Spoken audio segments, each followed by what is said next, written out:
Every person believes they'll have time. Time to figure things out. Time to become who they were meant to be. But then life speeds up, and everything urgent starts shouting louder than what really matters. And before you know it, the important things are still waiting quietly on the back shelf, right where you left them, thinking you'd come back. You just didn't realize how fast later could disappear. When I grow up, I'll eat cereal at any hour, even at night, especially at night. I'll sit on the floor in my own house, maybe with a window so big you can lie under it like the sun is visiting. There won't be papers on the table or people saying, "We're late." I'll never be late. I'll wake up when my eyes open by themselves and do stretches like cats do, slow and lazy. That's what grown-ups get to do, I think. Right now, I'm 7.5. I don't really like saying the half part, but grown-ups ask me like it's important, so I say it.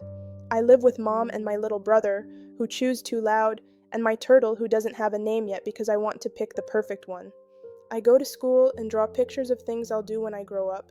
The paper is never big enough, there's always more. I'm gonna be a vet, and a painter, and maybe a gymnastics teacher, even though I can't do a cartwheel yet. And I'll probably have my own YouTube channel. I'll talk about life, and turtles, and how to make really good peanut butter toast, but only if I want to. That's the rule when you're big, you only do things if you want to. Grown-ups are always busy, they say things like not now, and maybe later, and we'll see. It's weird because they're the ones who get to decide everything, and still they seem like they're running out of time. I don't want to be like that. When I grow up, I'll have time for slow mornings and warm socks. I'll call people back right away. I'll go outside just to feel the wind. Sometimes when I'm supposed to be cleaning my room, I lie down on the rug and think about my future life. I'll drink smoothies.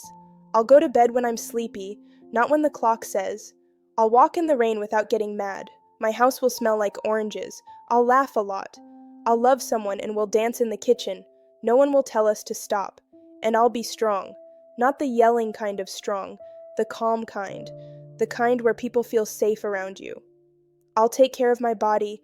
I'll eat healthy food that still tastes good. I'll try yoga even if I look silly. I'll take baths with bubbles that go up my arms. I'll write letters to people I miss, even if they don't write back.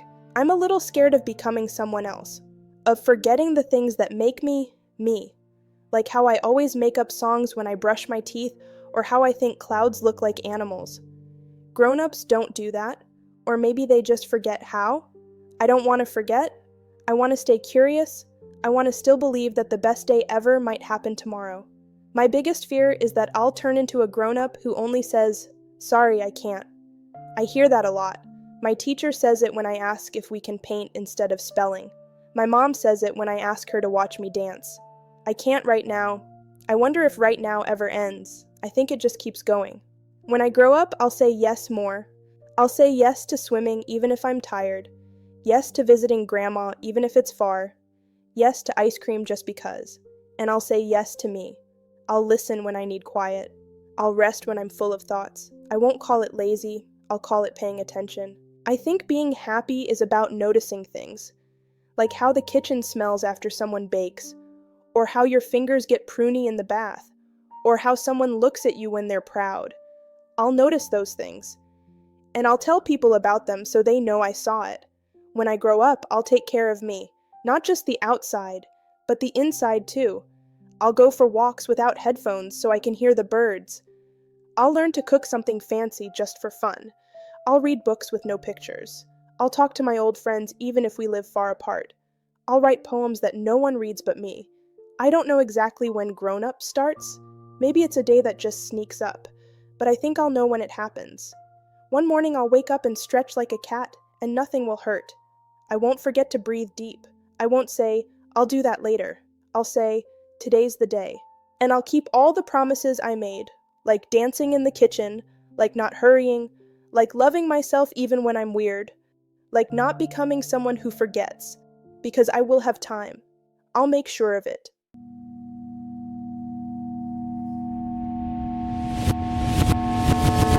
It's strange what you forget. I can't remember the last time I laughed so hard my stomach hurt. I don't know where I put the little green notebook where I used to write down dreams. I used to say I'd pick up guitar when things settle. Things never settled. They just rearranged themselves into new urgencies. Groceries, meetings, leaky pipes, missed calls. I thought I had time. So I pushed things. A lot of things. Taking care of myself was one of them. Always felt like a luxury. I told myself I'd start walking in the mornings once the kids slept through the night. Then once work wasn't so busy. Then once my knee stopped acting up. Now it's too late for all three. It didn't happen in one moment.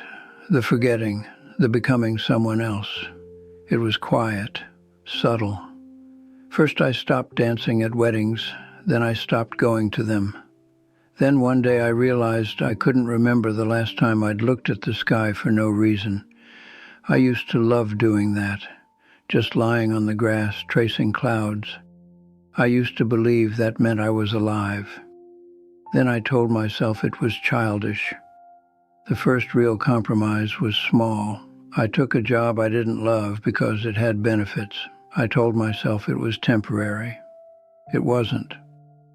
Then came the second, skipping a trip I'd been planning for years because someone else needed me at work. And the third, not applying to that one program because I figured I was already behind. I got good at folding my dreams into neat little shapes and putting them in drawers. I became responsible. I paid bills on time. I answered emails. I showed up. But I stopped showing up for myself. I'd tell people, maybe next year I'll take that trip. Someday I'll get back to painting. Once the house is paid off, I'll slow down. I thought those sentences were just the warm-up. Turns out they were the whole speech. I missed things. Big ones, small ones. My daughter's play because of a deadline. My friend's birthday, and then his funeral. The weekend I promised myself I'd rest, but instead I repainted the fence and pulled something in my back that never fully healed. No one tells you how loud regret is when the room finally gets quiet. It doesn't scream. It hums, soft and constant, like an old refrigerator you can't unplug. I always thought I'd have one clean moment where I'd say, today's the day I take care of me. That day never came. I always found a reason to wait, a more important thing, a more urgent task. I told myself it wasn't the right season. I forgot seasons end. What I didn't realize is that time doesn't always take things from you all at once. Sometimes it just never gives them in the first place. You keep waiting to start your real life. And then one day you're standing in the bathroom, brushing your teeth slower than usual, and you realize this was it. It started a long time ago. It just didn't look the way you thought it would. And by then your body doesn't stretch like it used to. Your sleep is lighter. You sit down and forget why you stood up. You blink and entire years disappear. Friends stop calling. People stop needing you. You look in the mirror and don't recognize your own mouth when it's smiling. It's not that you're unhappy. It's that you got so used to postponing joy, you don't know how to let it in when it knocks. I don't say this to be sad. Sadness isn't the word. It's softer than that. It's like a room full of things you meant to put away, but never did. There's no anger here, just shelves of later that turned into never. I remember the promises I made to myself as a boy, that I'd dance in the kitchen, that I'd never be too busy, that I'd love fully without holding back, that I'd take care of my heart. I didn't break them all at once. I broke them slowly, one excuse at a time. And now I sit here with quiet mornings and no one knocking, with time finally. But my body won't let me run. My hands shake when I try to write. I've lost the habit of dreaming. The thing I wish someone told me is that your life doesn't start when everything is ready. It starts while you're figuring it out. It starts in the middle of mess and dishes and tiredness and noise. That's when you're supposed to carve out little spaces just for you.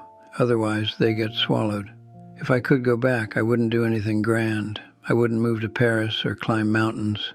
I'd just sit on the floor with my kid when he asked. I'd go for walks, even if I was tired. I'd say yes to dinners with friends, even if the lawn needed mowing. I'd notice more, and I'd say it out loud when something felt good, when someone mattered to me, when I needed help. I don't know if that would have changed everything, but I think it would have changed me. And maybe that's the part I missed. I thought I had time. Turns out I had chances, and I kept waiting for a better one.